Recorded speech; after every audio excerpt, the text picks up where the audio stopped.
Good afternoon, and thank you all for coming today, and welcome to those of you who are watching this on the webcast. I'm going to do something a little differently today. I'm going to actually criticize the left. I'm not doing it to pare that down, but I want to do it constructively because I have some things that I think we need to talk about that we don't normally talk about, and I want to do that today. So, one of the things is that I want to talk more broadly about politics in general, not confining it just to electoral politics, although for many people that seems to be the realm of discussion. Excuse me. I want to be clear, I'm not criticizing you on the left, but I'm criticizing we on the left. I have made many mistakes, gone down many wrong roads, etc., so I'm not excluding myself from the criticism, not trying to be holier than thou or anything like that. Included in most of my criticisms is the self-criticism, whether I specifically mentioned it or not.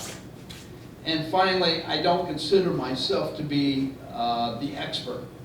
I'm very aware of how much I don't know, but I've got some experience different from others that gives a perspective not usually considered, and I thought I'd try to share that today.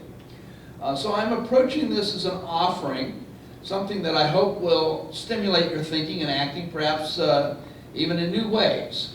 So to give you some idea of my background, let me take a couple of minutes to briefly recount some of my experiences so you have some way to evaluate what I'm saying.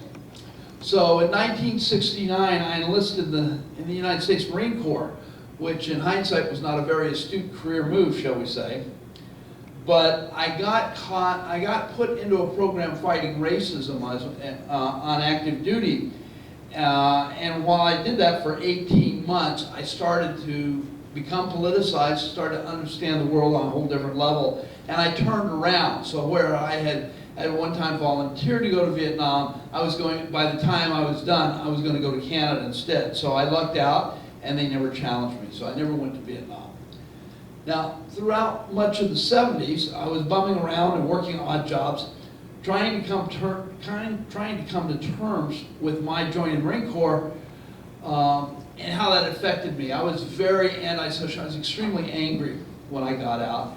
And so part of the thing was coming to terms of what I'd been part of, coming to terms about the fact that I was willing to kill other people, not because they were a threat to my family or friends or anything like that, but because governmental officials had told me that I should, and that I didn't question that.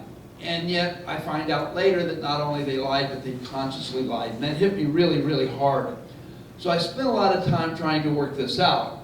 And for example, although I've been going by the name Kim for the last 30-something years, that's a nickname. My given name is Stephen. Part of the thing was I wanted to find a way to sort of mellow out, if you would. So I picked the softest, most gentlest name I could. And so that's why I've been going by Kim all these years. In the 80s, I came up with, I spent a lot of time in the South. I went to the South as a union organizer, worked in Tennessee and Kentucky for a couple of years. That hit the Reagan recession in '82, which kind of killed any organizing efforts. Went back to the Bay Area where I'd been from. I traveled overseas to the Philippines, and I found the KMU Labor Center of the Philippines, which I've subsequently kept researching, writing about. But in the US, I volunteered for the Plant Closures Project in Oakland, California for 6.5 years.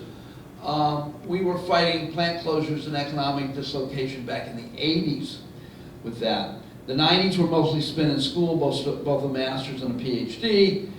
Since then, I've been executive director of a labor church community coalition, traveled overseas to South Africa and Venezuela, and in the 2010s, mainly academic world, writing and researching, but I have gone back to the Philippines 3 times, and I've also been teaching in Vietnam the last 2 summers. So I'm someone who has been a conscious political activist since 1983, so that's over 35 years. Now, I apologize for the extended introductions, probably much more than you ever wanted to hear about me.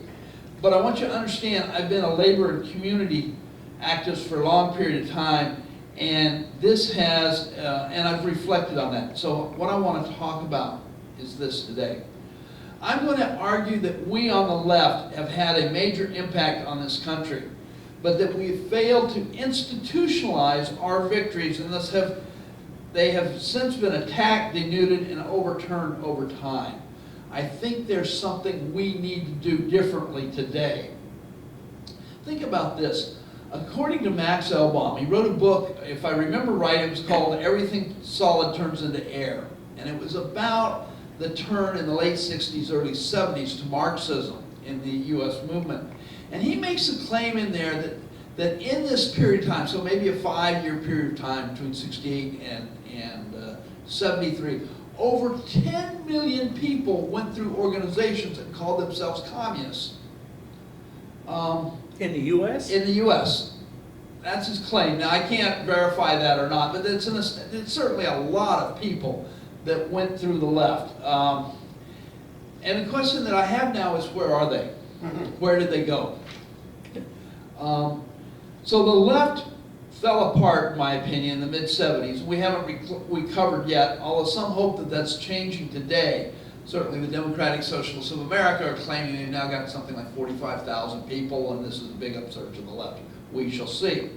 But I think that the dominant trend among leftists, and particularly left activists, has been writing and analyzing about the U.S. and the world. We have done an extremely good job on this. It's not been recognized, but that we know so much more about the U.S. and about the world today than we did, say, by the late 60s. The amount of research and writing has been astounding.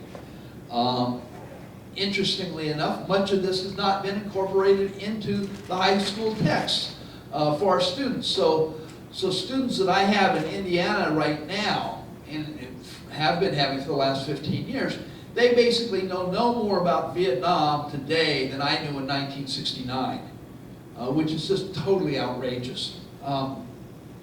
So I'm going to argue that, first of all, that what the left has done very well is the research, writing, and analyzing. I think we've been excellent at that. And when you put the more critical or left views, I'm using left extremely broad, obviously, but if you put that up against the mainstream material, I think our material is, in general, far superior. However, what we've done, what we've given up for that, is that we have quit organizing in any serious way. I think this has been a mistake, and I think has led to Trump and where we are today. Is this a plausible claim? And if this is a plausible claim, and I certainly think it is, what can we do about it?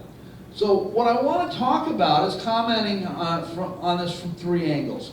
First of all, I'm going to take us back to the CIO period. So this is basically 1933 to 1955. I want to talk about some of that. I want to then talk about an exciting new book that came out a couple of years ago, Jane McAlevy's No Shortcuts. And then finally, I want to talk about some of the experiences from the Park Cultural Center in Michigan City, Indiana. PARC stands for Politics, Art, Roots, and Culture, and it was founded by a couple of guys who were students and friends of mine, Vincent Emanuele and Sergio Kuchernin. So let's start with the CIO. Now, where this research comes from is, this is my PhD dissertation that I did. I finished it in 2003. I'm in the process of trying to get it published, working with the University of Illinois Press right now.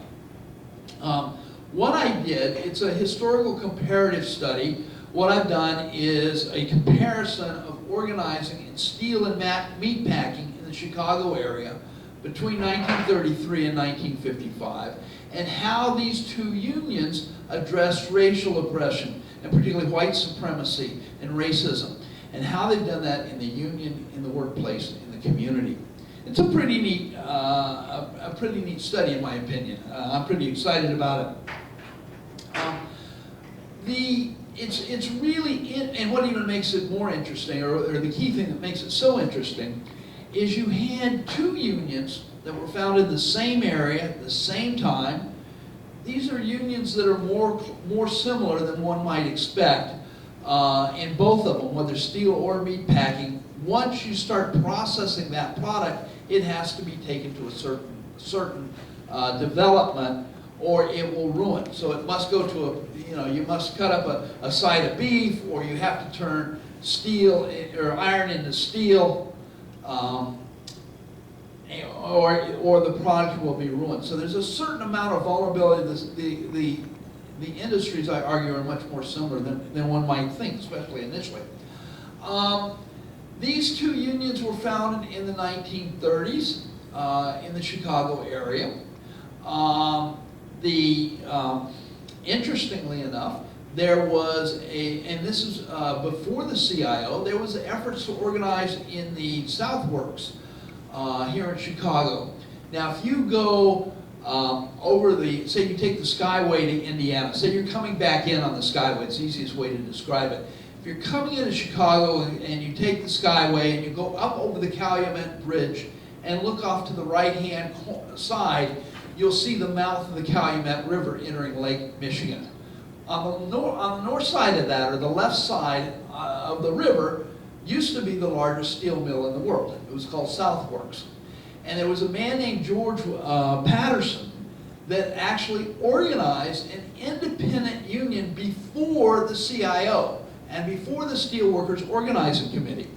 And it was a democratic union. They had about 3,000 members, and that they were building it. And Patterson, because of the work in Chicago, Chicago was ahead of the rest of the country as far as steelworker organizing because of Patterson. When would this have been specifically? What year? We're talking 1935. He started 34, so 34, 35, into 36. He was considered one of the two major steelworker organizers in the entire country, and played a crucial role in organizing in the steel industry. This was Southworks now. This was Southworks, yeah. So you had this independent union get created. This was started, like I say, even before John L. Lewis punched William Hutchison of the Carpenters in the mouth, which is the symbolic break of the CIO from the AFL. And they organized, and they had a democratic constitution already passed by December 1935. Okay. Patterson was elected president of the union. They had it was only rank and file members.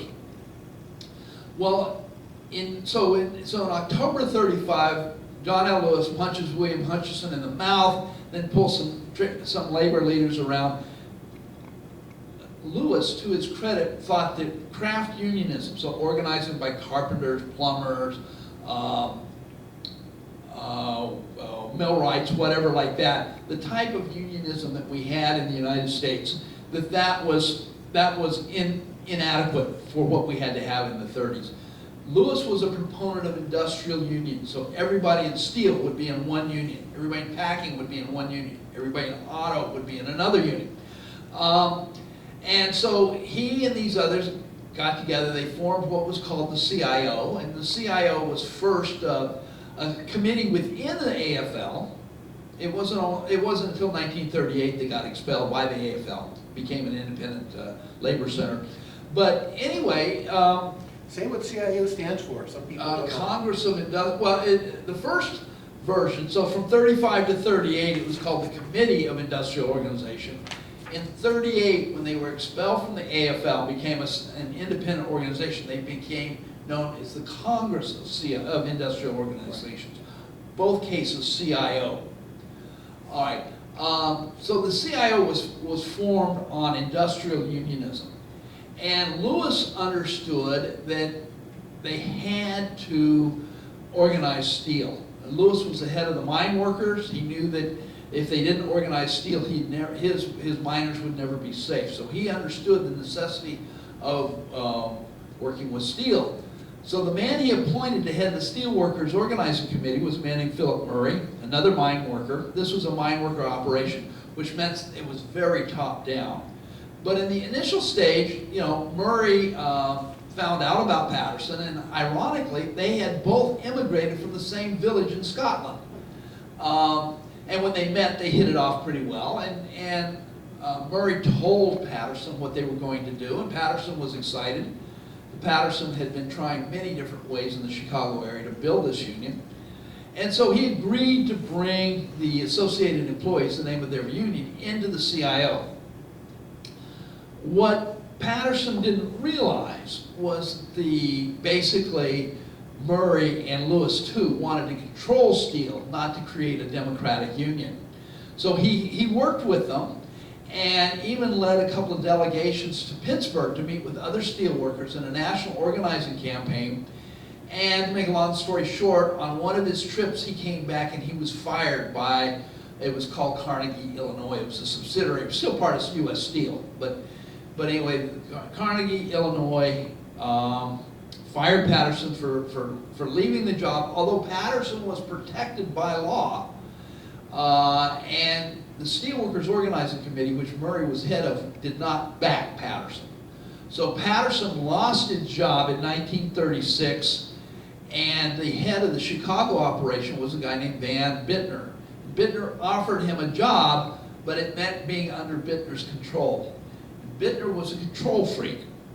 Bittner wanted to control everything, and basically what he was going down and telling the steel corporations was that you better settle with us because we can keep your workers under control. If they form independent unions from the bottom up, you're not going to be able to control them. Now this sounds a little outrageous, and this is very different with the story of the CIO. The CIO was really much more mixed than a lot of people recognize. But for example, I found a statement in, fast forward to the spring of 1937, when U.S. Steel signed a contract with the steel workers, which was incredibly limited. It was a very limiting, it gave them union recognition, but very, very controlled. Like there's a 5-step grievance province process, things such as that. But anyway, you had Steel signed a contract in March of 1937. Actually, they signed 2, and the second one's the more important, which labor historians themselves have not recognized, but I found documents on this. And then in, I think it was May of 37, you had the Little Steel strike. Now Little Steel was actually big steel companies. They were just little in comparison to U.S. Steel. And there were workers in like 7 states who went out on strike. And in Chicago, on Memorial Day, there was a massacre out at Republic Steel. 10 men were killed, over 90 people were wounded, including women and children. It was the last major massacre I'm aware of as far as workers. But it was a terrible, terrible event. The steel workers had not been, prepared for this. I tell this story, I'm going to go on. I tell this story because what you had was the imposition of a top-down organization that took over and controlled this democratic rank-and-file driven steel union. And this would have a very big impact. If you compare that to the packing house workers, a very radically different experience, although interestingly enough, the packing house workers had many different political groups trying to organize within them, and that they couldn't, no one could became hegemonic, and so they went to Lewis. Lewis put them in the Steelworkers Organizing Committee under the same guy, Van Bittner. So both steel and meatpacking had the exact same leadership for a while. The packing house workers didn't agree because they wanted a democratic union. And one of the very interesting things about this is you had 3 streams that became the center of the organizing. One was there was a group of communists under a man named Herbert Marsh. And Marsh is a really important figure. Did anti-racist organizing for the Communist Party throughout Kansas and Nebraska and Missouri, and then later came to Chicago to work on the packing house workers. But there was a group of white packing house workers that had gotten defeated in a strike in 1922 in Chicago because the company brought in black packing house workers and broke the strike. They realized that they had to confront the issue of racism.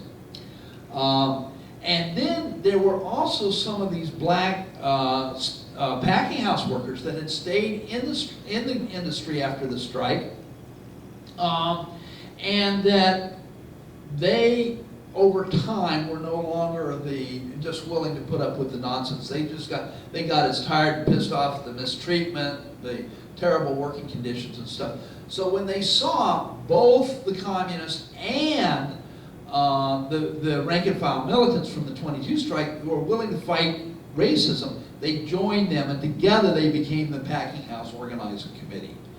One of the interesting things about this is that in good old racist segregated Chicago, by 1939, out of 14 local unions, 8 were headed by African Americans.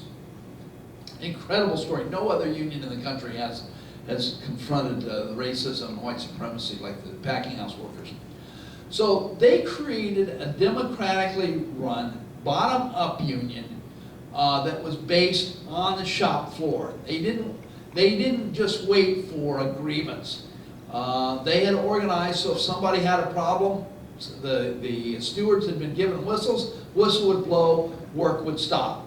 Great system, it really worked. And they would play games of management. So one department would go out, management would come down and scream and shout and everything like that, and oh, we got to get this back together. They'd finally drag themselves back to work, and then another department would go out.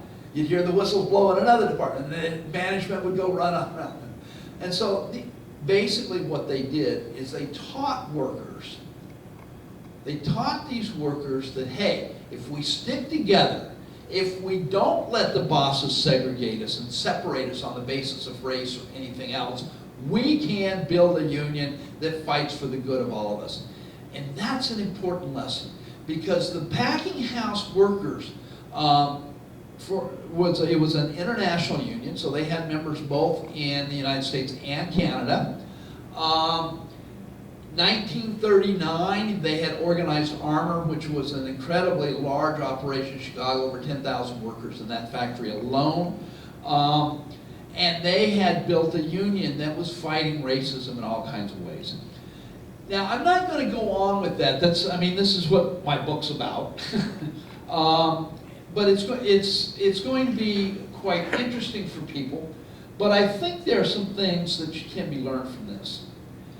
One of the things about my study is that it recognizes, many people think that the organizing possibilities are determined by the particular structural situation.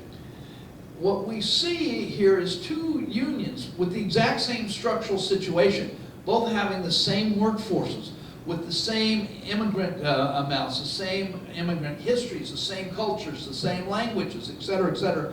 One union chose to be democratic from the bottom up and challenge the racism, while the other was not democratic, it was top down and didn't challenge the racism. So we have two unions in Chicago formed at the exact same time, and like I say, even briefly under the exact same formal leadership, one democratic and challenging racism, the other non-democratic and didn't challenge racism. And that's what my study is trying to explain. How did that happen?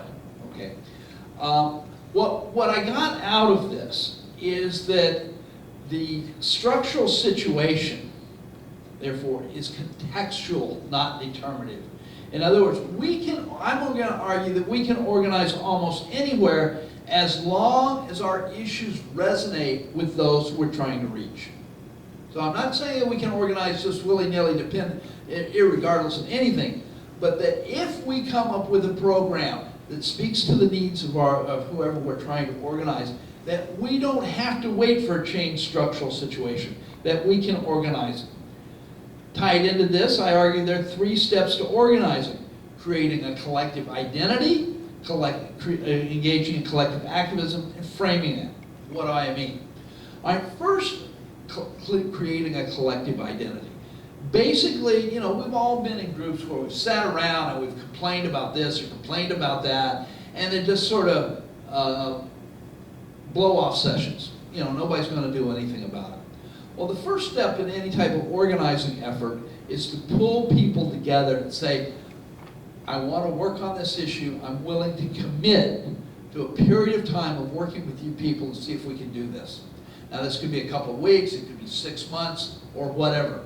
And so what this gives people the chance to do is to come together, try to create a group that's going to work together, that's going to commit emotionally to the work, and give it a period of time to let it see if it works or not.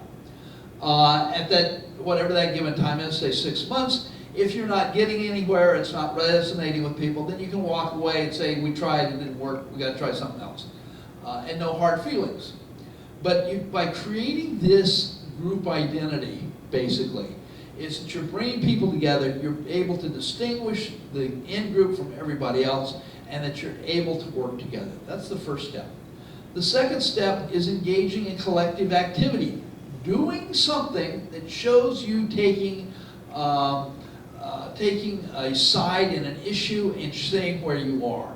So for example, that say even passing out, doing a petition drive. Say you want to do something, say, such as gay rights. Well, until you do that, nobody knows how you feel about that issue. But once you go up and say, I think there should be equal rights for gays or lesbians or blacks or white males or whatever you haven't distinguished your position on this. And so by engaging in this activity, you are showing people that this is an issue this is an issue that's important to you, which side are you on, and inviting other people to join you. Now, tied into that is the third step, or framing. And so that when you do this, you have to give an explanation to the audience out in front of you. Because if you think about this, any time to do organizing, there are 3 different groups that respond. There's going to be about 10% that are going, once they hear about your effort, they're going to like it. There's going to be 10% that hate it. And there's going to be 80% in the middle that just don't give a damn. Okay? Your job as an organizer is to move that 80% from being in the middle, not caring, watching too much football or whatever on a Sunday. You want to move them from that middle to your side. And that's the goal of organizing. And so what you have to do on this is when you find an issue that you want to work on and you decide you're going to do some sort of public activity, collective activity as a group, you have to frame the issue. You want people to understand what you're doing out there, that it's serious, and you want them to join you. Why this is important is that if you don't do that, your opponents will. And they will try to do that to undermine your organizing. So say on a college campus, if students go out and protest, they want to say this is an important issue, this is why we're out here, because if they don't, opponents will say something, oh, you think being in a protest is a real mark of a college student, you're just doing this to show you're cool and stuff like that, basically trying to undermine the effect. By framing it, you frame it and give it the interpretation that you want to put on it. Now, what happens over time is you engage in political activity, you engage in some sort of collective activity. Hopefully, if it resonates with people, you'll draw more people in. And then you have to recreate your group, because people are not going to stay involved if they don't have the power to make decisions. If they're going to put time and energy in, they want their voice to be heard.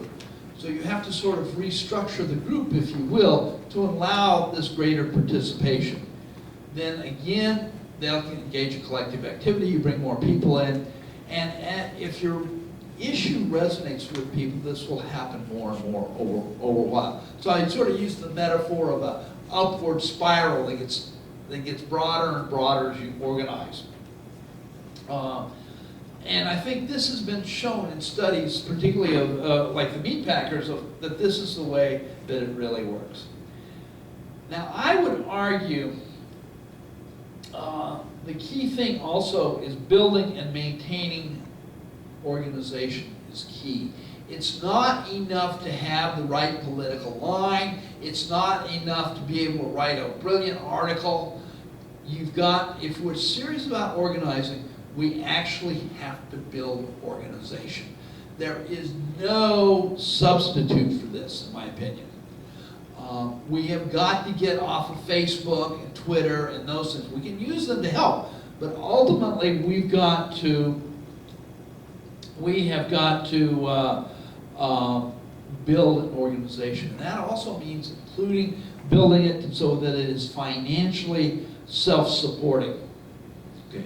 So if we're going to build an organization, then it's got to be democratic. We've got to reach out to new people. We've got to make it so that everyone who wants to participate in decision-making activities is encouraged to do so. We have got to make sure we're not excluding or minimizing people because they're gay, they're black, they're female, they're male, or whatever. We have to make it possible. We have to recognize that all oppression is bad, attack any oppression, and basically make it possible for those who want to participate in our organizations to be able to do that and to be encouraged that.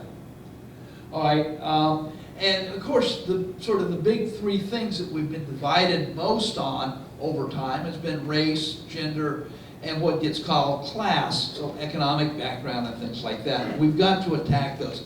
I would also say that we've got to make it friendly for those that have different sexual orientation, etc. Like I say, the key here in our organization is to recognize that any and all oppression is bad and to challenge that. Now, yes, you might prioritize this or that at a certain time, but ultimately the idea is to incorporate people in on a real gut level. I would also argue that each organization needs to have an educational program for each organization to build understanding, develop political consciousness, and create leaders. Leaders, and I'm using leaders in a broader sense. I'm not just limiting that to people who hold a formal position on an org chart. Leaders are people who are determined to make things go the way the organization wants to go. So I'm talking about informal leaders as well as formal leaders here. We've got to create leaders. And then also, I think we have to have an internal communication process to keep members informed, discuss new ideas, share important developments. This is all stuff that I've taken out of this study of the packing house union, basically. But I want to now broaden it to a book that came out in 2016 that I think is terribly important. It's written by a woman named Jane McElvey. I hope I'm pronouncing her last name right. It's called No Shortcuts.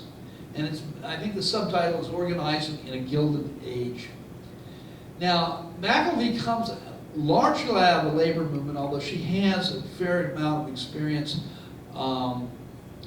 in community organizations, but her main claim to fame is in labor. But I think the things that she's talking about are very important, not only to community organizations, but labor organizations as well. But I think there's a lot to be learned from. And what she does that I think is so critical is in her book, she identifies 3 types of activities that pass for organizing. One is what we call advocacy, then she talks about mobilization, and finally organization. And I'm going to take a second to talk about each of these. Advocacy is something like what maybe Ralph Nader does, or you get good attorneys and they go and they do important work. I'm not putting it down, but the idea is going and speaking for somebody else, which means they're going to make the decisions over how far they go, how much money they raise, how they raise it, things like this. That is not community organizing or labor organizing for that fact. And I think that's fairly well understood. The second part, the mobilizing, is what I think the left has been doing for the last 30 years. I think it's failed, it's not worked, and McElvey really recognizes what it is. So in other words, what she's talking about is how the left can go and find people, bring them into our organization stuff, and use them again and again to show up in demonstrations and rallies and stuff. This is the same old people, the same preaching to the choir type of stuff. And what this does, and I think this had a big impact in the 70s, is that we burn people out. because this is not organizing, it's mobilizing. And we can mobilize people. Think of the Women's March right after Trump was inaugurated. A great mobilization, no question. Could it be sustained? No, because there was no organization behind it. And I think this is one of the things, we were able to mobilize a Standing Rock. You know, we've done this in the Me Too movement. The left can mobilize very well, but can we organize again? I don't think we can. And what McElvey says, and the key to organization is leadership identification and development. So in other words, when you decide to organize, and this is true in a union, this is true in a community organization, whatever, is that you want to find a group of people that want to work with you. And when you start thinking about who you're organizing, who do you want to bring into this organization, you look for indigenous leadership, if you will. In other words, you don't go to the person that sort of raises his or her hand and says, call on me, call on me, call on me. You want to go to the people who when you watch, you see other people go to for answers, for help, for support, things such as this. I had the very great privilege of working with an excellent one of these, the late George Schmidt that just died last month, who was an organizer within the teachers union in Chicago for 35 years. George was one of those indigenous leaders. He later created a website called Substance News, which I highly recommend everybody. I think the URL is substancenews.net, where you can read tributes to him. This man, I saw it as I worked with him, but more importantly, over the years. But he was a man who wanted to bring people in to organize to strengthen his union. Now, he was doing this, and he was one of the founders of CORE, the caucus of... Racial equality. No, that's a different CORE. This is Congress, or a caucus of something educators. I can't remember the acronym, but it was here in Chicago. And he was one of the founders. And this is a group that put Karen Lewis into the presidency, who led the strike in 2012, who just caused Rahm Emanuel all kinds of problems, at least for a long time. George was a key leader in that. And I think he's an example of an indigenous leader that you look at. Somebody that people go to, who's earned people's trust, things like this. And what McElvey is arguing is that these are the key to organizing any group, is to find this indigenous leadership that already exists and to build with them. And that means getting out of our safe zone. That means meeting new people. It means trying to talk to people that look differently than us or have different ideas than us, and trying to find ways that we can work together. And I think this is a tremendously important book. I personally think everybody on the left should read it, and I'm not getting anything from Jane for making this. I just think it's the best book I've ever read about organizing, and it's very important. But I want to take this now to the next step. Let me see, my notes are a little discombobulated here. Okay. And I want to talk about some of the organizing going on at Park. This is a community cultural center in Michigan City, Indiana. It is organized primarily by Vince Emanuele and Sergio Cochernin, so a couple of friends of mine. And what they've done that I think is really important. This is that Parks organization? I'm sorry? That, I forgot the acronym for that. It's the Parks, P-A-R-C, Politics, Art, Roots, and Culture. And what this started out is just simply a community space where people could go and hang out, where they didn't have to buy anything, where they can come in, you know, they're open 10 to 6 most days. Anybody can drop in. There's an incredible lending library. There's people to talk with. But it's a place you could go. And so they've used this to just as a place for folks to hang out, meet other good people. They've used it to have political talks. They had the head of the Indiana State Teachers Association there about 3 weeks ago. They had one of the guys running for prosecutor in LaPorte County come and spoke. We're having a thing in November, a Skype talk by Dar Jamal about ICE and the climate change and stuff like this. But they've also done things like they've got a night schedule for Halloween for scary movies, and they're inviting people to come out. Or about a week ago they had an open mic where they had community hip hop speaking. So it's an effort to bring people together. And I think this is one of the things I actually took out of the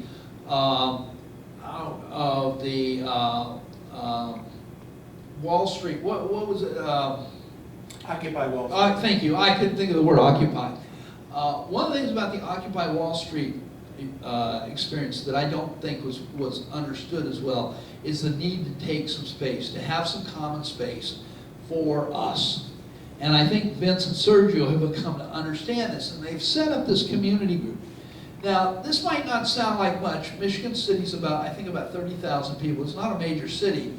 But yet, on a Thursday night, for a guy running for electoral office, we had 46 people there who came and listened to him. They, if they get less than, say, 40 to 50 people, they figure the night's a failure.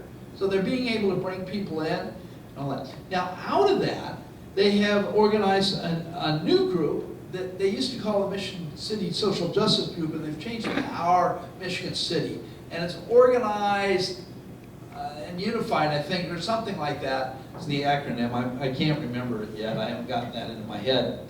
And I think this is an important thing, because here they've had the space, they've brought people together. People have decided that they want to join together to create an organization that can make a difference in their city. So this is a local organization. And how to do that? Well, one of the things that they realized they had to do is they had to come together and talk about the values. What were the values they put forward? One of the anti-oppression. We're going to treat people with respect. Oh my God, we're getting radical here. And that people can commit, and when you come to Park, or any of our Michigan City events, you're going to be in a safe place. You don't have to be worried. The women don't have to be worried about getting hit on by the guys. People, if there's a problem, folks pull folks apart, work it out, things such as this. But folks can feel safe. But they also have a vision of what they want to do to happen in Michigan City. Michigan City's an old industrial town. It's been terribly devastated by the industrial collapse from the 80s. It's a Rust Belt city.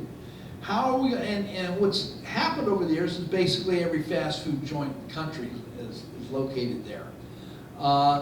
Do people want to have that? No, they don't. And so they're talking about what kind of vision we have. Well, one thing, they want people who are living there to have a say in how their city develops, because the politicians are going and trying to recruit rich people from Chicago to come down and buy condominiums, and they're building up the art district to appeal to them and things like that.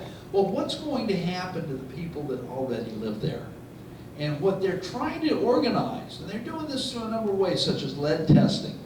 We have a big problem with lead contamination in the city. Pulling people together to crossing the racial lines. Michigan City is a very racially segregated city, surprise, surprise. But what they've been able to do is find leaders, indigenous leaders in the black community, bring them in, show that they're serious about confronting white supremacy and racism. And what we saw, like that night of the open mic, where people came and read their poetry, the audience was about half African American, half white. For Michigan City, this was a major thing. And the joint was so crowded I could barely get in when I came in late. So they're able to do this. So they're trying to bring people together. And part of this is recognizing that you have sort of three groups of people that you're organizing. You have your core group or your activists. These are the people that want to get involved, want to take the time to come to meetings, want to make decisions, have something they want to say. If you put them in circles, that would be your inner circle. Then there's a circle of people around, people that are interested, can be talked into doing projects or things with that center or that organization. These are the next group of people. And then there's a bunch of bystanders who don't do anything, but yet if you reach out to them, sometimes you can get them to move in as well. So the key thing that they're focusing on is leadership development among this core group. So, and including in this is not only developing people's skills as individual leaders, but also thinking out how they're going to develop the organization. So, you know, how is the organization going to be set up for, let's say, the first 100 people? What happens when they get 200 people in? By the way, I haven't seen too many left groups dealing with this problem. And what happens should it grow to 500? How are they going to change the structure? What are they going to do? They're already thinking this out. They also have campaign development where they address key issues in the community. So, for example, one of them is testing for lead, so they can get the city to do lead abatement, stuff like that. Lead is incredibly dangerous, especially to young people. It affects the brain. It's terrible. They're pushing on that. They've pushed on efforts. There was an effort to, they wanted to build some sort of a project on the largest dune that still exists down in that area, and they were able to block that. The third area that they're working on is electoral development. How do we enter electoral campaigns? On what basis? Do we work with Democrats? Do we not work with Democrats? That's a very big issue for them. But also, how can we, if we work for somebody, how can we hold them accountable afterwards? You can't just elect somebody and walk away and expect them to do good. Hopefully they will do good, but you've got to make sure they do good. And so that's part of this. So this is a multifaceted organization that is trying to find ways to develop local power. Because again, one of the things that we've done, we've had national mobilizations. We can bring people to DC on a certain Saturday or Sunday of a month or of a year and have these big rallies. We know we can do that. But what happens afterwards? So the approach that they're taking, and I think it's one that deserves serious consideration, is how do we build power at the local level? And how do we build it in such a way that it's sustainable?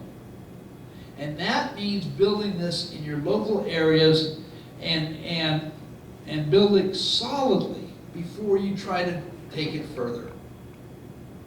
You know, you're not going to start off like in Indiana. We're not going to have an Indiana coalition of X, Y, and Z just because we have one place in Michigan City. You know, we've got to find people in other cities that want to do basically not so much replicate, but do a similar project, sort of like Park, only in their neighborhoods, in Fort Wayne, in Kokomo, in Indianapolis, in Evansville, I'm sorry. Places like this around the state, Terre Haute, places like this. But this has got to be done, and there's no going around it. There's no excuse for it. We've got to do it. And the left has not been doing this kind of serious political organization anywhere. We haven't done it in Chicago. We haven't done it in these other places. Now, a lot of reasons. I understand that. Like I said, I'm certainly one that's had my own problems and not done some of this myself.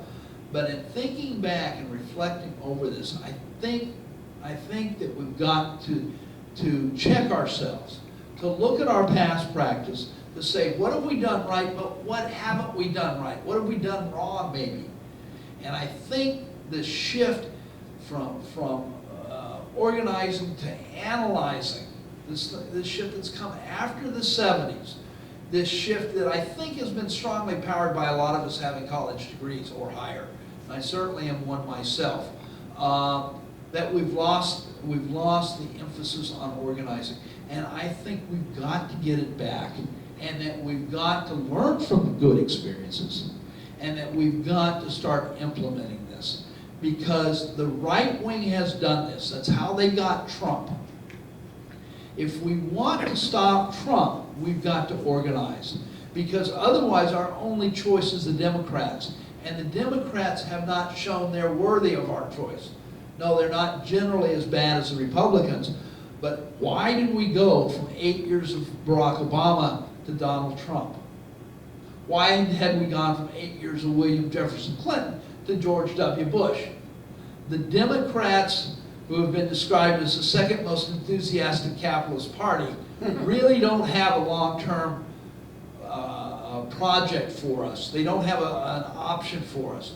If we want something different, if we're going to challenge things like climate change and global warming, if we're going to challenge the poverty in our country, if we're going to challenge the lack of good jobs, we've got to get together and organize, because good ideas are not enough. We've got to be able to, people on the ground, we've got to be able to have large enough power that we can stop some of this stuff, and ultimately we've got to have a group large enough that will come together, will unite with others across the city, across the state, ultimately across the country, to put in programs that are going to meet our needs. Because the programs in existence, whether by the Democrats or the Republicans, in my humble opinion, are not working and offer no viable future. We've got to organize ourselves. We've got to start from the bottom. We've got to not panic and build carefully. But the most important thing is we've got to organize, build, and bring more people into our realm of expertise. On that, I think I'll stop, so thank you very much. So, looks like we have some questions. Yeah, I hope so. Well, let me turn this on. Yeah. I don't know where to start. This is kind of like the story of my life. I mean, I could say the last 30 plus 40, 50 years. There's absolutely nothing you said that I don't agree with. I mean, let me first of all fix this mic. It's a little too low.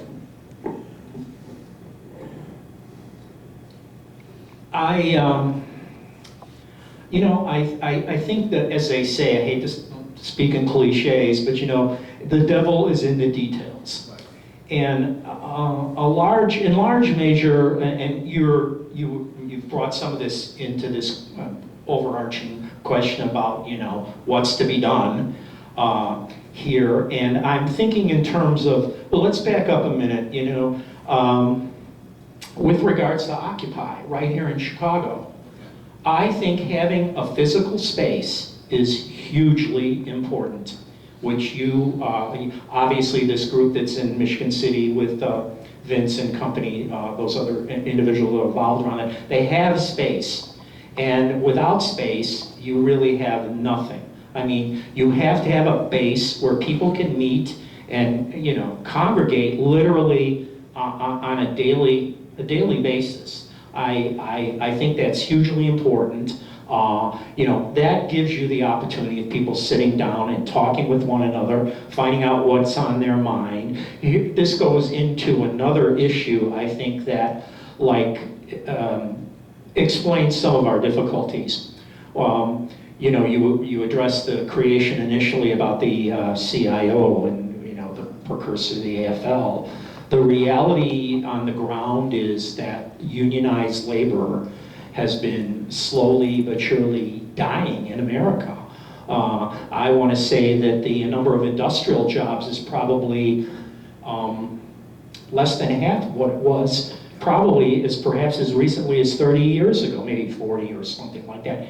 Not that material, but you know, with a labor union, you know, usually a labor union has a physical space, a union hall or something like that, which is a terrific vehicle where people can work out of, and if they have control of that union. I mean, again, I'm talking about the workers themselves. You, again, touched upon the importance of having a democratic union as opposed to, say, what's been described in America. Our form of unionism is business unionism. It's this kind of hierarchical, top-down thing where they can flip the switch and get people out working to elect a Democratic politician. And this is another thing too, I think that like DSA, I'm kind of rambling here, I realize that, but this is all kind of, I'm trying to pull it all together, where perhaps they're going to have to address the question, the reality, the history of what's happened to movements that have tried to co-opt the Democratic Party, reform, if you will. You know, those kind of movements are where those movements go to die.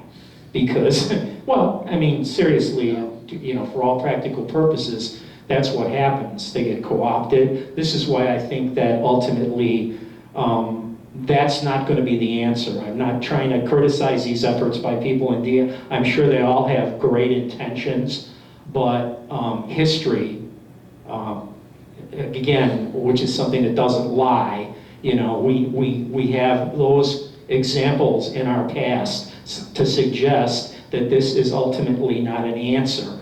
Whereas we need something, again, you were talking about independence. I think that's hugely important.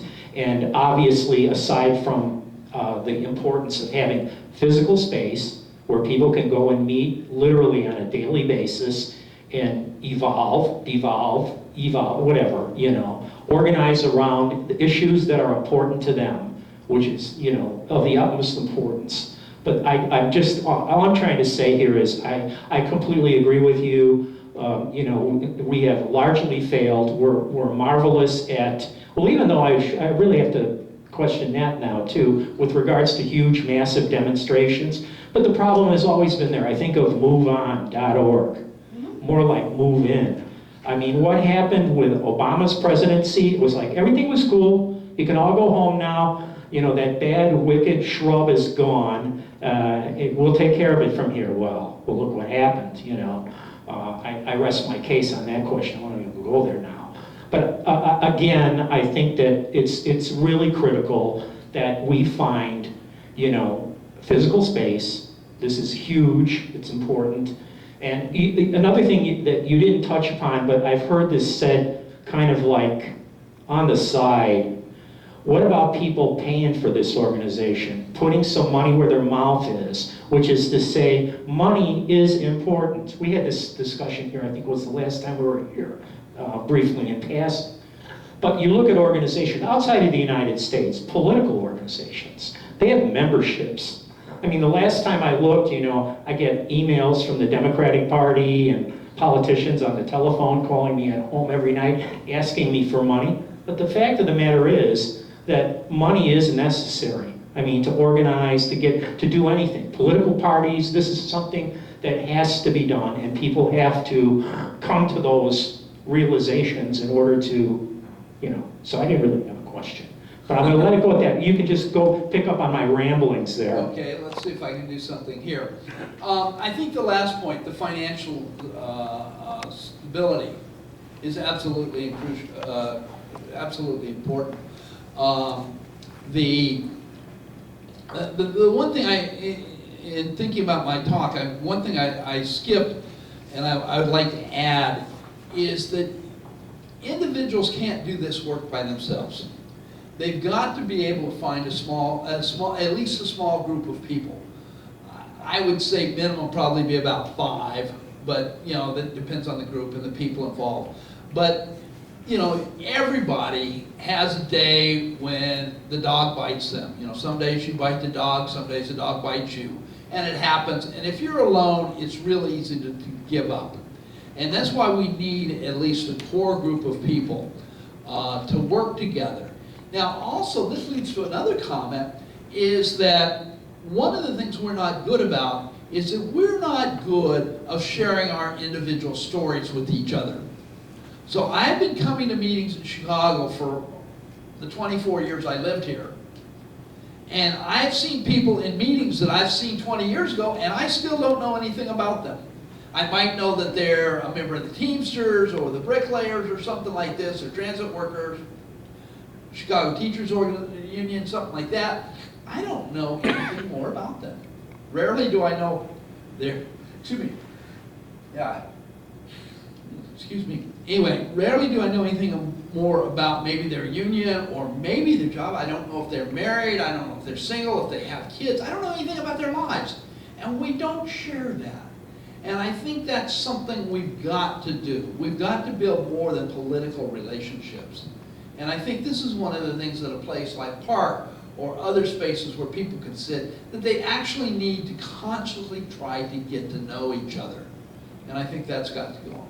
Now, as far as that financial support, yeah, it's got to be financially supported. I totally agree. How are you going to do it? Well, the easy way is maybe get a grant or get some rich sucker to kick in. But that doesn't work over time. You're organizing. If you're going to go out and organize in the community, you must include that financial support with people. Hey, I can't do it with you. I mean, I can't do it without you, but I also got to have some of your money. I want $5 a month, $10 a month, or whatever. If you want to get involved, that's part of the thing. Now, you can give it yourself. You can go out and find 10 people who'll give you a buck a month, and you bring it into the group. But you got to come in for at least 10 a month, or whatever that is. And we've got to be afraid. I mean, I know a lot of us really don't like talking about money. We feel uncomfortable about it. But I think you're absolutely right. It's got to be breached. We've got to have some resources. So I'd say first, at least a small group of people, so you have those human resources.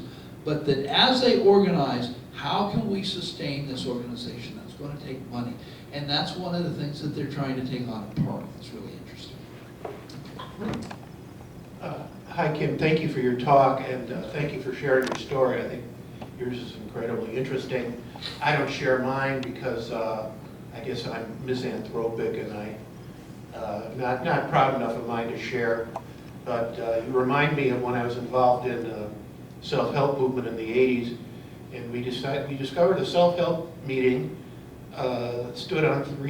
began a self-help meeting, stood on a stool of 3 pillars. It needed a facilitator, it needed a time to meet, and it needed a place to meet. Without those 3, there was not going to be a beginning meeting. But I also want to say there is one thing I very much disagree with. Okay. At the beginning, you talked about the coming of Trump as our failure, and I really don't want to accept that, and I don't accept it. And even in the mainstream press, I guess I've been much too affected by it. I think Trump's coming is also a failure of quote unquote the liberal consensus they talk about that existed since FDR. That's been liberal consensus didn't die, just like unionism didn't die. It was killed. Right. It was chipped away at a little bit at a time until it's dead. Same with unionism. I just wanted to say that. I'm going to talk about several more things, just ramble about several more things that you're really not required to comment on. One of them is you mentioned the Memorial Day massacre, which is actually an event close to my heart for only purely personal reasons. There's good film of the Memorial Day massacre, and I remember seeing it, of all places, on a place where you'll never see it again, called public television. And I asked my father, why is there such good film there's a film with a police charge of the Memorial Day massacre. I don't know if there's films of the killing, but I remember, I'll never forget, there's in the foreground you've got the press and their pardon me, their flivvers, and in the background and the far foreground you can see what's obviously a Chicago police charge. Yes. There's no mistaking it. And I asked my father, who for a lot of my life was the font of all radical wisdom, why is there film of the Memorial Day charge? And he said, well, that's because the newspapers were there. And it'd be an interesting event to research. Also, the archivist in me wants to ask extremely quickly about these documents you said you found of the formation of these unions, where you dug those up, but that's for later. And also, isn't Benton Harbor the city next to St. Joe's in Indiana? No, Michigan. Michigan. Yeah. I see. You're talking Indiana. Benton Harbor's in Michigan. Yeah. Okay, now I get it. Because I know Benton Harbor's had some organization. Because a few years ago there was events there, and people would come here and ask us to go demonstrate there. The one last ramble I want to get into is not so much a criticism, but I could speak for the rest of the time about what we're up against and why, there are structural problems that need to be overcome that you haven't mentioned. And I'm only going to mention the one of them, which is starting to come out in, you'll pardon me, well-funded university studies, that the American worker is so overworked and overtaxed time-wise that I think this is a silly thing for me to say, but from my relationships with people in other countries, retired and disabled people in other countries often form the backbone of some of the more active anarchist movements, because people who work just don't have the time. And I think we should be very open about targeting people who aren't working, not because they don't have a stake, but only because they can form a nucleus of an organization to work with us. And people in the 80% middle group you mentioned who work for a living and are supporting their families often don't even have the time to think about it. Now I want to talk about the thing I do want you to talk about. Okay. But it's not germane to your talk, of course. And that is that I was listening to a guy on television. He was a Chinese billionaire, and he was saying that China's not a capitalist country. No, but he had a point, and his point was excellent, which is that in the United States, capital calls the tune. And in China, because they still have a dictatorship of the party makes crucial economic decisions instead of capital, which is almost as bad as the market making those decisions. And I started thinking about it. I thought about all the time with Pels and his classes, talking about what's the relationship between fascism and capitalism. And I realized that fascism, something I'm sort of understudy constantly as a World War II freak, fascism was in ways similar. That the biggest billionaires in Italy and Germany, although they had tremendous influence and all, they weren't to be crossed. They didn't make up the ideology, and they didn't make up the foreign policy. Crazy dictators did. And so that made fascism, not exactly the same type of pernicious capitalism we have here, a different kind of pernicious capitalism, which gets back to, of all things, and I guess I'm just showing off, Adam Smith made it very clear. Adam Smith talked about the invisible hand. He never said anything about the invisible hand setting markets and prices. He never said that. He didn't even touch on it. He said the invisible hand, what's great about the invisible hand is it gets everybody working together without them having to know one another.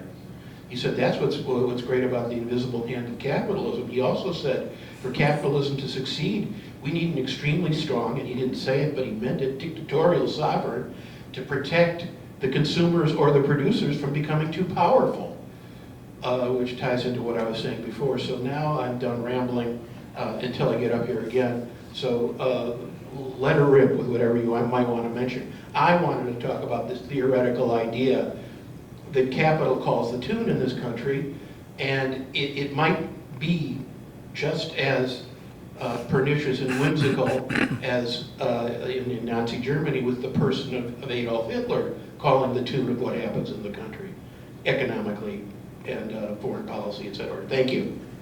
Okay. Thank you, Peter. I'm really not wanting to go a lot into theory today, for obviously as stated, because that's a nice way to spend our time, and it's really intellectually stimulating, and I like it too.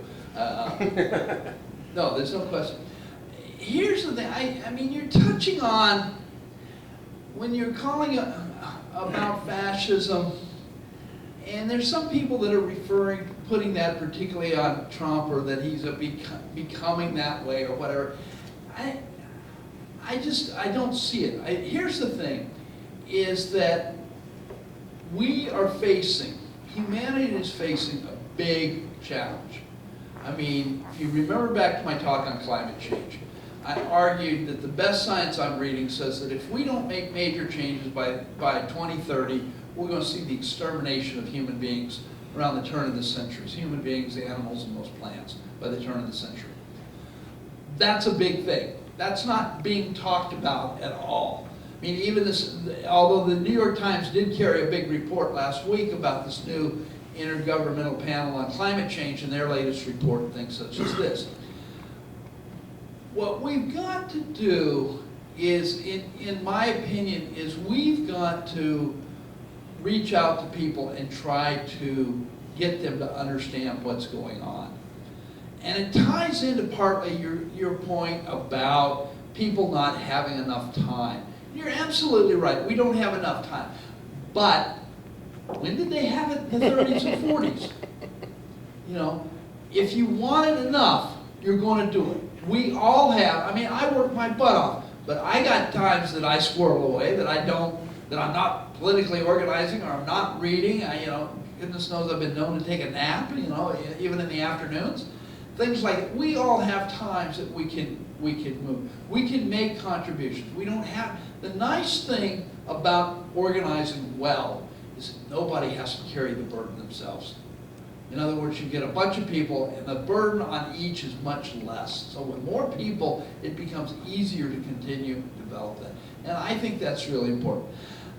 I'm not so much interested in all these nice questions about fascism. It's clear that we, in my opinion, that we have an elite. I think that's a better way to use it, to use the term in many different ways. There's economic elites, there's political elites, there's military elites, there's communication and Hollywood elites, things like this, that are all out there. They're working to maintain a system that has worked very well for them. It's in their best interest that it stays the way it is. However, it comes at our expense.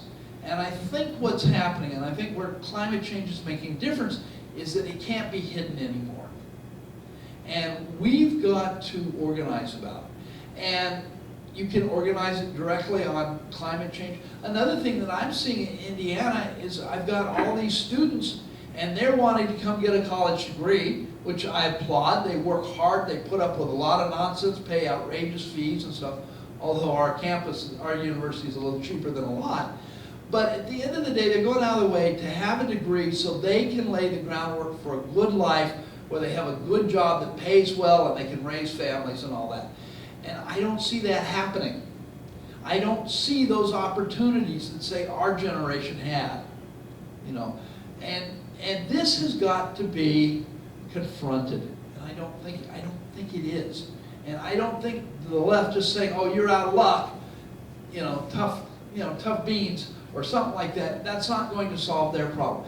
And if we don't reach out to them, the right will. And if the right reaches out and meets them, then you have a real possibility of a fascist party. Because it wasn't just that Adolf Hitler or Benito Mussolini did things, but they had the followers that would put into practice what they said. And I believe that if we on the left don't organize, we're susceptible to getting out-organized, and it's going to be turned on us. And I think that's a real issue. Robert, you want to take another shot? Yeah. I'm going to just inject one of those rare moments of levity here, and it's a follow-up on something that Peter addressed. It's about Adam Smith. Now, you know, we all know here inside, this is inside baseball, right? I mean, we know who Adam Smith was, but less than a month ago, I was in Edinburgh, Scotland, which of course is Adam Smith's hometown. In fact, his house, I went right by the place. But the point I want to make here is, as you might well guess, he's held in rather high regard in Edinburgh. In fact, on I think they call it the Royal Mile or something. It's like the main drag up to the palace. And it's approximately like a mile long on this very prominent street. In the middle of this street is this humongous pedestal upon which is a statue of Adam Smith. bronzed forever, more. The top of the thing is probably 35 feet tall. And there he sits, looking very, I don't know what. Serious. Serious. There's the word. And he's like got a hand up here, and he's got something here like this. And on top of his head, again, you have to think bronze, pedestal, middle of this prominent thoroughfare, which by the way, cars don't go down, it's like foot traffic. Thousands of pedestrians, back and forth. On the very top of his head, somebody had gotten up on this goddamn statue of Adam Smith and taken one of those cones, that they put up, traffic cones, it's like a pointy little thing, put it on top of Adam Smith's royal head, and, as if to say, he is the dunce of Edinburgh. It was beautiful. I got some pictures of this, I should share them. But anyway, that was Adam Smith. I had to put that out there because it was crazy. But back to this more germane and serious topic we're talking about here. One of the things I was meaning to say, I don't think I really made my point with, I'm getting back into the trenches here. We're talking about having a place to be, like the organization in Michigan City. One of the things that I recall was that, there was this location, it was down in the near South Side, some old factory where, this was right after Occupy Chicago had settled in. Right. And things were going on there all the time, which was kind of like what you're saying, what you're referencing with Michigan City. And I would venture to say it was that times 10, because obviously Chicago's much larger, and you could go down there on a given night and there would be 100 or more people. Right. They were meeting there, they were talking about things. They were criticized for not really having a, quote, program, but things were going on, And somehow, some way, I don't know if it was some rich benefactor or something who owned that dam. It was a huge industrial building, very, very old. It was probably built in the 1890s or something, 100 years old at least. This is a former brewery or dairy. Yeah, something like that. I mean, it was like 4 or 5 stories. They had to get up there in freight elevator. I remember they didn't have a regular, normal elevator. It was like, this was a factory at one time, at least, in some kind of industrial concern. But they lost that space, and I recall that they then moved to a much, much smaller space. So like I don't even remember what the store was. It was on Chicago Avenue. Like Ukrainian Village or somewhere thereabouts. And that didn't last very long, because once that was gone then, that was the end of that. In Chicago, literally, you lose this physical space and you're toast. I mean, how do where do people go? Where do they meet? What are they, this comes back to the question about money again, But I think Chicago is different in a sense, in that it's so big. And as we know, it's a city of communities, And I think that rather than trying to organize one organization for all of Chicago, we might have to think about, hey, one community group for Logan Square, one for Ukrainian Village. Oh, absolutely. Things like this. No. I'm not. I was only pointing that out to say, and just as a follow-up to what you were talking about, how on a larger scale, at least initially, coming out of Occupy, we did have some experience with that here. Yes. However brief that may have been, it was probably around maybe about a year. Wasn't about roughly that long. It was quite some time. Yeah. Because there were things happening from around that anyway.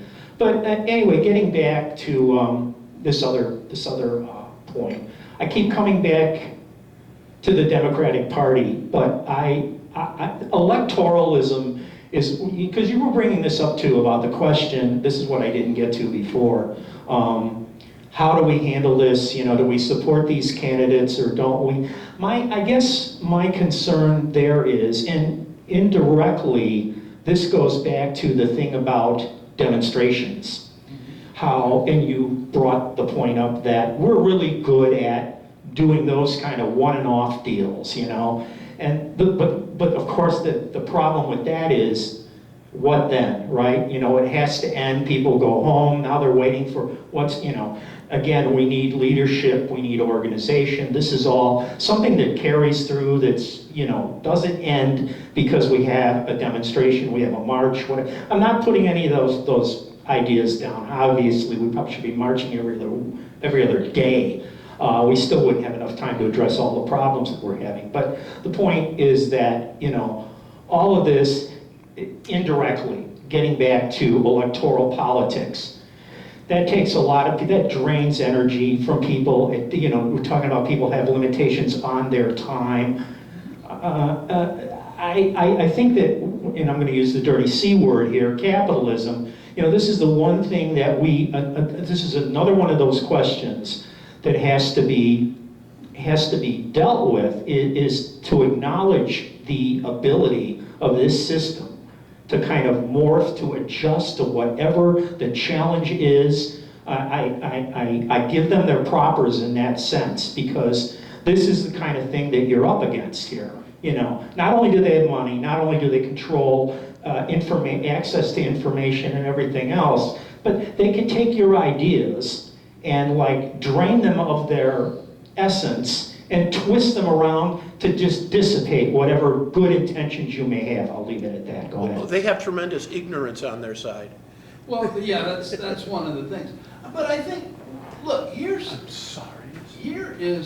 the issue as far as I can see. We know that this situation is not good.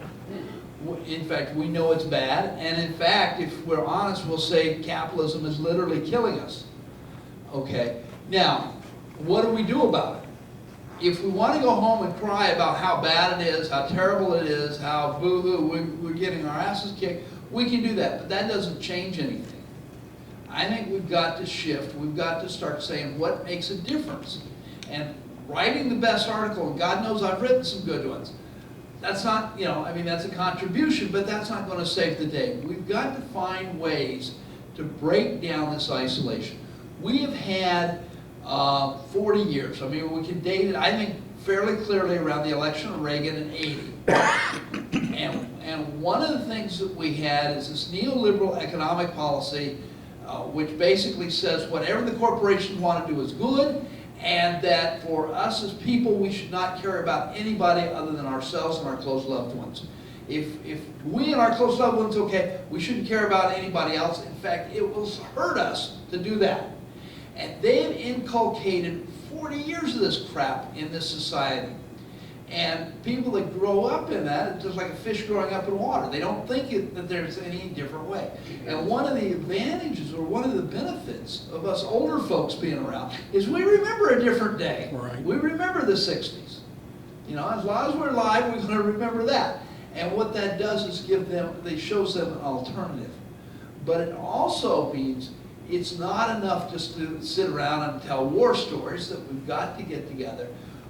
I think these organizations hopefully are multi-generational, everything from late teens, early 20s on up to retirees, etc., that we do have a range of experience. I mean, if you think about the stuff that's gone on in this country in the last, especially 60 years. I mean, I was born in 1951. I'm a youngster among I was born at the tail end of the Vietnam generation. But that was pre-Rosa Parks. It was pre-Rosa Parks. Think of the change that we've seen, politically, technologically. I mean, all kinds of communications.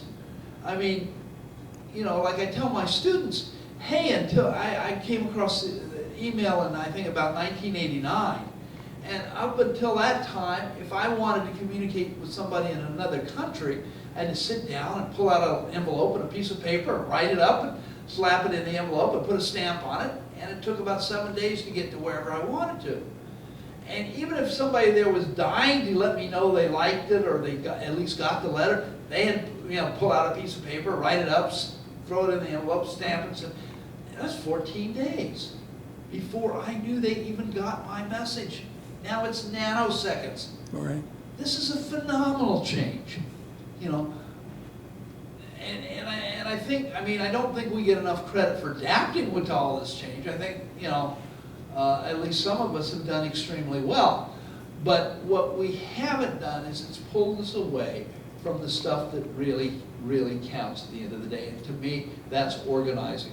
That's building community where we can share with each other, where we can support each other, where we can mobilize on a solid groundwork to make changes that we want, or at very least to cause problems that the big boys and girls can't do what they want unimpeded. That may be as far as we can go for the foreseeable future, but damn it, that's important, I think. And it gets back to the thing, we've got to break this isolationism. I mean, they talk about, you know, the opiate epidemic, they talk about the suicide epidemic. It's phenomenal in this society. Those are not signs of a healthy society. Those are not signs of a society that I'd really choose to raise my kids in. You know, the society is falling apart. We're spending over $700 billion a year so the elites in this country can try to dominate the rest of the world. And Americans have to learn, we have to make a choice. Do we try to dominate the world, or do we take care of Americans? Because that $700 billion a year that we're spending, besides causing this incredible national debt, is, you know, that's money that can't go into education, it can't go into healthcare, it can't go into rebuilding the infrastructure, it can't go to mitigating climate change. So we can either we can try to dominate the world and end up keeping our kids going to wars. We're at 17 years and counting right now, the longest period in American history. What for? Nobody knows, nobody's told us. Now we can keep being stupid and accepting whatever Trump or Obama or Clinton or W or whoever says it. We'll keep doing that. And there's no solution. All we're going to see is more and more of this tragedy. But it's not going to change out of the goodness of their heart. I doubt if there's any there, and I damn sure know it's not going to run their lives. They've proven that quite well. I'm convinced. Okay, so if we don't like it, what are we going to do about it? And our strength, and I think we've got to go back to this, is our strength is each other. And we've got to build on that. We've got to create that collectivity. We've got to have spaces where people can come together, where they can think, where they can talk, where they can relax, where they can just bullshit if they want to. We've got to have that place. And where you don't have to buy a cup of coffee or a donut or whatever like that, so you can sit there and hang out and talk with people. I really think this is important stuff that we've got to face. And I don't think the left is doing this. And I think it's very crucial. Okay, Peter, this will be it. You're the final question or comment here. Well, actually, I have several comments that are even more irrelevant than my last ones. As a historian, you know, you've spoken of the great technological change. I benefited tremendously from my education with Dr. Pelz and another professor who was quite radical in his own way, a man named Kozlowski, who taught me cultural history. He was a brilliant man. And what I value about my memory of actually the early and middle 60s, as a historian, well, let me back up a little bit. Back in the 30s, history changed forever and completely in terms of no longer, they'd gotten rid of the German disease of history, of focusing on the facts of 19th century, historians trying to discern the facts. And what they started concentrating on was people and how they lived, and history became to be known as history from the bottom up. And it started with a brilliant book from a man named Carl Becker. I don't remember the title of the book. It was something like, you know, Let Us All Be Historians or some such. But when I think real hard about the early 60s and the mid 60s, I can still catch little tiny glimpses of what America was like before World War II. And that, you know, you can have all the damn technology. I'm not that impressed, to be quite honest. The psychotropic drugs I can take, which are a tremendous benefit to my life, yeah, I couldn't live without them.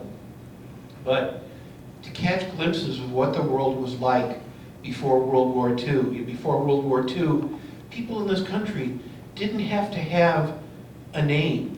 I mean, that sounds strange, but they didn't have to have a set name that they couldn't change without, you know, without a legal device. You could decide, it's a long story, but you could decide that your name is no longer Starachek, that your name is Star, and live your entire life signing your last name as Star. And it really didn't matter. It wasn't until World War II that everybody got a number, Social Security number, you know, around the same time as Social Security in this country. That was also the time when your name got set in stone. Before that, you didn't have to. But that's neither here nor there. That's what I value about my memory from the 60s, which is completely personal and selfish. And going along with the theme of personal and selfish, I enjoy this very outre form of music that not very many people know about, that was never popular in this country. It's a little too, I hate to say it, as pop music goes, a little too sophisticated. It was popular in Europe for a while, and now the only people who are interested in it are Europeans my age, and they've made the market for it, and my record collection is, its worth has gone through the roof because of the people in Europe who want original copies. But when I started file sharing, which should actually be called file stealing, in the year 2000, I'd plug in the name of this one Italian group who's one of the most popular, and I started getting files from a concert whose name was CSOA La Torre. And I had no idea why the concert was named that, so I go to the internet and I type in COSA La Torre, and there's this Italian website comes up, and there's all these Italian words that sound like these people are anarchists. And I'm wondering, what the hell is COSA La Torre and all this anarchist talk? And so I sent them an email. There's a contact email, and I very politely said, please excuse that I don't speak any Italian. I have this concert, I want to know what you people are about. And it turns out, these are a group of anarchists, and they've taken over this space in Italy, and in Europe there are spaces that have been owned by members of the ruling elite for so long that the ruling elite has forgotten about these spaces, and they don't charge rent on it, and they don't care what happens on it as long as it doesn't get them in trouble. And anarchists have taken these over to be the public spaces in Europe, because Europe doesn't quite have the parks that we do, most of it. They certainly don't have the public libraries. There aren't these public spaces except outdoors in Europe. And that's what people do in Europe, is that because of the ancient wealthy just don't care anymore, they've got these public spaces. Sounds like Asger's farm. Yeah, it is sort of out of this world. And the last thing I wanted to talk about is, you know, my education continues. I'm a World War II freak, and since I retired, I've got various memberships that allow me to see lots and lots of World War II documentaries, and I got into a free channel, and it had some really great documentaries about, of all things, German culture and what was happening in Germany on the home front during World War II. And I had this odd experience I'd like to relate. By the way, this is a free channel, so there's commercials. It's like cable, there's cable commercials. So I'm exploring the unit on the Hitler Youth, which I'd known not enough of before. And they're at the end of before the first commercial break, they're talking about, the people are reporting, mostly in their own words, what they used to do in the Hitler Youth. And they talk about how they had, there were certain times where you could go to elementary school and there were classes set aside for the Hitler Youth. And what did they do in the classes in grade school?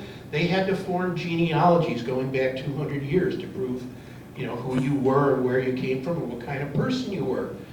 And if you were one of the kids who couldn't complete their genealogy or were smart enough to not want to complete their genealogy going back to the year 1800, you were in the out group. And just then the commercial break comes on. And what's the commercial for? It's for 23andMe, which is a genetic service. And what do they advertise on this service? You can find out who you are and where you came from and what sort of person you are from this exact service. If that's not enough, okay, a little later on in the unit they have the program on the Hitler Youth for Women, okay? And they talk about, you know, how its stresses were on, you know, how to teach good home ec and take care of the men and do exercises and be healthy so you could breed lots of soldiers, et cetera, et cetera. And then comes the first commercial break. And what's the first commercial break? The announcer says, for over 100 years, only one organization in America has provided young women with education and leadership, the Girl Scouts of America. And I said, I smell a commie in the woodpile here. This has happened two programs in a row. The very first commercial is like, this is just too much to be an accident. So I just wanted to say, you know, not everybody's organizing, but I think we've got sympathetic fellow travelers out there somewhere. This is like too much to have been a coincidence. And with that, I'm going to end my ramblings. Thank you. Okay, thank you. Was that a moment of sarcasm or what? This was true. This really happened. Okay. Well, I don't know what to, You don't have to. Yeah, I don't know what to add to that. Quite Well, dramatic. be brief and just summarize, and we can move on. Bring it back to organization and class struggle. This is, Well, I think the important thing is that we on the left have to take a very hard look at ourselves. And we have to say, whatever we're doing is not working in general. Now, that's not saying we haven't won victories or things like that, but overall, we've not changed the world the way we wanted to. Now, touching on something Robert said as far as the electoral politics, now, I also don't think it was possible at the time, but I think a big mistake that the anti-Vietnam War movement made is we never institutionalized our gains. And so that meant as soon as the movement evaporated, or whatever you want to call it, that stuff became open to being replaced, ignored, whatever. demobilized. Yeah, I think that was a tremendous mistake on our part. I think I'm really worried that we're going to see the next shoe drop in that we never institutionalized Roe versus Wade. And I think with Kavanaugh's election to the Supreme Court, there's a good chance that's going to be overturned. Now, fortunately, because we live in a federal system and the states can do some, we'll have some states that abortion will still be legal. Illinois being one, New York, Chicago, California, I think, plus a few others. But there are going to be a lot of states where women cannot get access to abortion if they want to, if they need to, if they've been raped, whatever. Be returned to backroom abortions. Yeah, we're going to see that. So either they can have enough money to fly to another state or another country, or they're going to have that backroom abortion, and that's going to happen. It's going to kill a lot of women, and it's a tragedy. But the larger thing is that we didn't institutionalize this. We didn't jam the Democrats and say, hey, we've got to pass this law through here. We've got people that could have done it. We never did that. So I think, I mean, I'm not a big electoral person. In fact, I try to stay away from it as much as possible personally. But I also recognize it's got to be done. And it's got to be done better than we're doing it. It's got to be done well. We've got to confront the issue of what to do with the Democrats. I think what we'll see is something like there are good Democrats that are worth supporting, those that are somewhat progressive, but most of the Democrats are not. They're not worth supporting.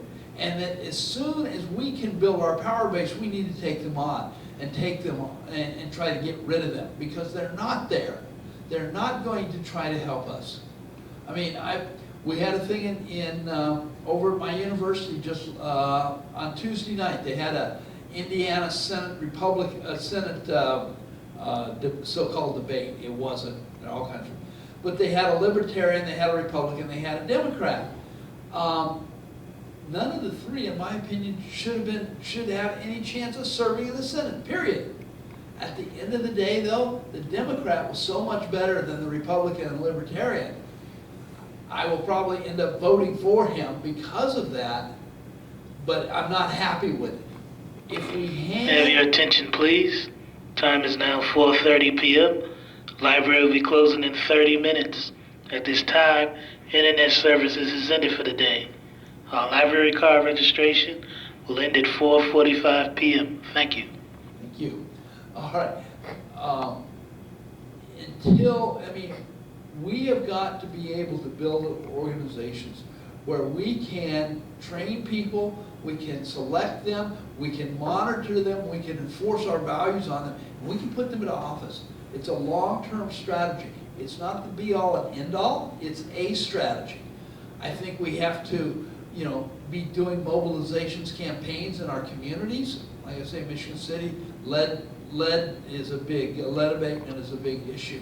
We have, school issues of schooling and funding and all kinds of, there's lots we can do. We can't do it with the left we have now. Even if we had our act together and want to do it, we don't have enough people. The only chance we've got is to go out, find those people, organize them, and get them into our groups where they can help carry the burden so that we can make the changes we need, because we have really no alternative. Thank you very much.